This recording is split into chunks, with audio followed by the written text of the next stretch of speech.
হে everyone, কেমন আছো? Second day আমরা চলে এসেছি ডুয়ার্স উৎসবে। তো আজকে ডুয়ার্স উৎসবে আসার পর যা কিছু খাওয়া দাওয়া করছে না কেন পুরোটাই শেয়ার করব তোমাদের সঙ্গে।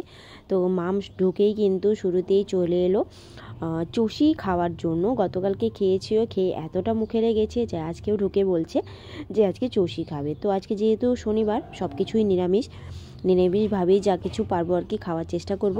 এই দেখো মাম কিন্তু খাচ্ছে আর বলছে দারুণ লাগছে। তো এই যে এখানে আরও অনেক ধরনের পিঠে বানিয়েছিল।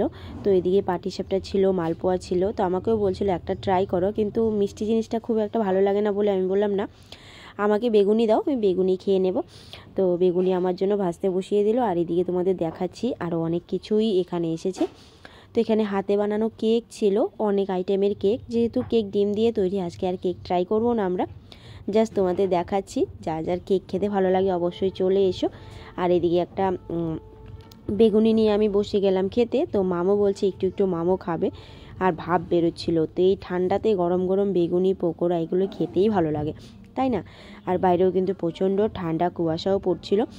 তো বেগুনি খাওয়ার পর আমরা কিন্তু এক এক করে প্রত্যেকটা খাওয়ার দোকানে চলে যাচ্ছি খেতে। আর আজকে খেতে এসেছি বিশেষ করে। এদিকে মামি বাবা একটা ভাপা নিয়ে নিল, মামির জন্য একটা, আমার জন্য একটা। তো ভাপাটাও খেয়ে ট্রাই করছিলাম। আর এই দোকানে ভাপাটা আমাদের খুব ভালো লাগে, পার্ক রোডের দোকান। এই দিদির দোকান ছাড়া আমরা অন্য কোথাও ভাপা পিঠে খাই না।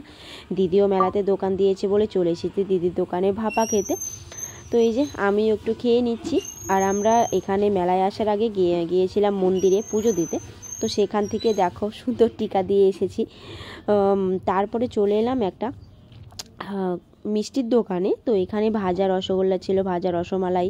এগুলি মামি বাবা পছন্দ হয়নি বলে আমরা চলে এসেছি কাঁচাগোল্লা খেতে। গতকালকেও এই দোকানে আমরা কাঁচাগোল্লা খেয়েছিলাম, কিন্তু মুখে লেগেছে বলে আজকে আবারও চলে এসেছি। এই দেখো আমি কিন্তু একটা কাঁচাগোল্লা খেয়ে নিলাম, দুর্দান্ত লাগে কিন্তু খেতে। তো এখানে খাওয়া দাওয়ার পর মাম বায়না করছে খাবে পাটিসাপটা। গরম গরম পাটিসাপটা ভাত ছিল বলে মামি বাবা এখান থেকে অর্ডার করে নিল একটা পাটিসাপটা মাম খাবে বলে। তো আমার পেটে আর জায়গা নেই, এত কিছু খেয়েছি, তো আর কিছু খাবো না। তো মামের জন্য একটা পাটিসাপটা নিয়ে নেওয়া হলো। আর গরম গরম ভাত ছিল দেখে কিন্তু লোভ লাগছিল। তো মামের হাতে চলে এলো পাটিসাপটা। তো মাম খেয়ে বলছে দারুণ হয়েছে। তো মামের পাপা আর লোভ সামলাতে পারেনি, তাই মামের থেকেই এক কামড় খেয়ে নিল। আমাকে বলছে তুমিও খাবে, দুর্দান্ত কিন্তু ছিল। তো এই ছিল আজকের খাওয়া দাওয়া। তো নিরামিষ যা কিছু পেয়েছি সেটাই ট্রাই করলাম। তো ভালো লাগলে অবশ্যই লাইক কমেন্ট করে দিও। তো নেক্সট ব্লগে নেক্সট খাওয়া দাওয়া নিয়ে চলে আসছি। ততক্ষণ সবাই ভালো থেকো, সুস্থ থেকো। আজকে বিদায় নিচ্ছি, নেক্সট ব্লগে দেখা হবে। টাটা।